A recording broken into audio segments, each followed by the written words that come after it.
Messina un attimo Sì. arrivo. No, ma io credo che noi deviamo dal problema, innanzitutto essere in Europa. Noi vogliamo essere in Europa, ma abbiamo detto con chiarezza, questa Europa non ci piace, noi dobbiamo avere regole comuni.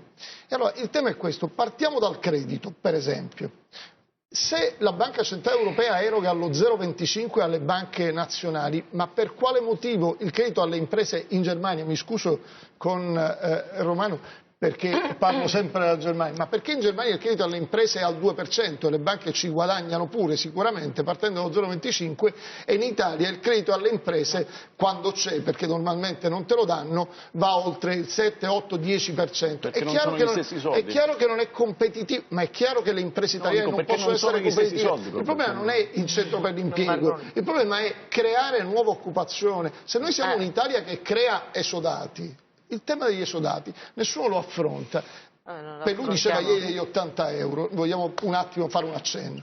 Io sono contento che Renzi abbia dato 80 euro a chi ha gli stipendi più bassi, e però c'è da dire che nel momento in cui c'è gente che sta ancora peggio, perché ci sono 4 milioni e mezzo di persone in Italia che non hanno un pasto ogni 2 giorni regolare, forse sarebbe stato più opportuno in contemporanea, non dico togliere quelli, in contemporanea riconoscere anche agli altri. Questo è il tema vero. Credo che ci sia un problema di risorse, sì, ovviamente, ma le risorse, e comunque tutto questo non produce lavoro, adesso al di là. Ma faccio un esempio concreto. Se un padre ha 2 figli, uno che lavora è un lavoro non molto retribuito, un altro non ha proprio lavoro, il padre ha qualcosa da dare, a chi la dà prima? A chi ha un po' di lavoro o a chi non ha nulla? Questo è il tema vero, cioè dobbiamo porre questo tema, dopodiché dobbiamo rendere competitive le imprese, le banche che devono dare il credito alle imprese italiane, le tasse che devono essere abbassate. Come si abbassano le tasse? È una ricetta antica, ma di cui nessuno vuole più parlare. Evasione fiscale, corruzione, lotta alla mafia, questo è il tema. Ma perché non se ne parla più nel nostro paese? È dato ormai per scontato. La lotta alla mafia c'entra, perché la mafia occupa le aziende. Poi forse non siamo capiti. Lei ha detto per abbassare le tasse si fa evasione fiscale, lotta alla mafia e alla corruzione. Mi sfugge il nesso. Benissimo. Perché hai delle entrate. Non che sia sbagliato, è giusto, ma mi sfugge il nesso. No, il nesso è semplicissimo, mi spiace che sfugga. Cercherò di tasse scendono abbassando le aliquote normalmente. Certo, ma per abbassare le aliquote evidentemente, perché poi qualcuno dice i soldi dove li prendi per abbassare le tasse e coprire i costi? Diminuisci la spesa. La spesa la diminuisci. Come previsto, diminuisci la spesa e le tasse le pagano tutti, per esempio. Questa è un'altra evasione fiscale, no? Lotta all'evasione fiscale, tasse le pagano tutti.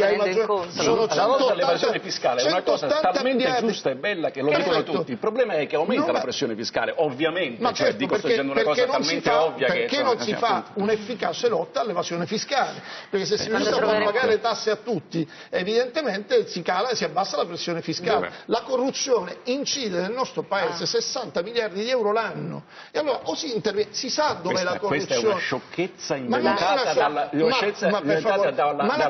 dall'ONU e ripresa dalla Corte dei Conti italiana. Appunto, ma guardi che la Corte dei Conti l'anno successivo ha detto è una bischerata, l'anno scorso l'hanno detto loro, perché è una percentuale sul PIL. Abbiamo scoperto questa mattina che non esiste la corruzione secondo Giacalone nel nostro paese. Ma che sciocchezza. E allora ha un'incidenza. Così come una lotta efficace alla mafia consente di avere maggiori entrate. Noi ci siamo battuti per la vendita dei beni confiscati alla mafia. Qui in Italia non c'è nemmeno un albo dei beni confiscati nel nostro paese. E allora si può lottare, non solo, nel momento di crisi economica o lotti seriamente la mafia, e nessun partito in questo momento lo sta facendo e nessuno lo sta facendo seriamente, oppure la mafia entra nelle imprese in difficoltà e se le prende, così, perché è l'unico soggetto che oggi ha soldi, chiaramente, che viene dalla criminalità organizzata, in abbondanza. Allora il tema è quello, o si fanno queste cose seriamente, oppure puoi spostare. È il gioco delle 3 carte, prendi da qua e sposti dall'altra parte, alla fine non crei nuova occupazione, lo fai l'unico modo, perché l'occupazione è rendere competitive le imprese e consentire alle imprese, nel rispetto della legge, di poter ben operare. Non è vero che le nostre aziende sono competitive, alcune, quelle che sono l'eccellenza del nostro paese, vanno fuori. Per il resto il nostro paese è fatto tutto di piccole e medie imprese. Che sono esattamente quelle che soffrono di tanta burocrazia, sbagliare, per esempio, che è uno dei temi che stiamo affrontando. Ci chiediamo per quale motivo un'azienda come la Fiat, che quando c'è da guadagnare dividono gli azionisti, quando c'è da andare così prende la cassa integrazione, quando va male non gli conviene va via. Per quale motivo non si trasferisce in Tunisia, in Marocco, ma va in Olanda e va in Inghilterra? Perché evidentemente nei quei paesi le condizioni per le imprese sono completamente diverse rispetto alle italiane, se no non ci andrebbe. Allora dobbiamo creare, certamente, e allora è l'unico modo per abbassare la pressione fiscale. E dobbiamo fare in modo. Quindi questo è il tema. E come si fa? Allora, io volevo evidentemente bisogna creare le condizioni per far pagare le tasse a tutti e non per premiare chi non paga le tasse mandandolo a tutti, come lei sa, ci vuole una precisa volontà politica. E senza dubbio che non c'è mai, da 20 anni a questa parte mi pare non ci sia mai stata, questo è il tema vero. Dico, in gran parte il centrodestra per governare.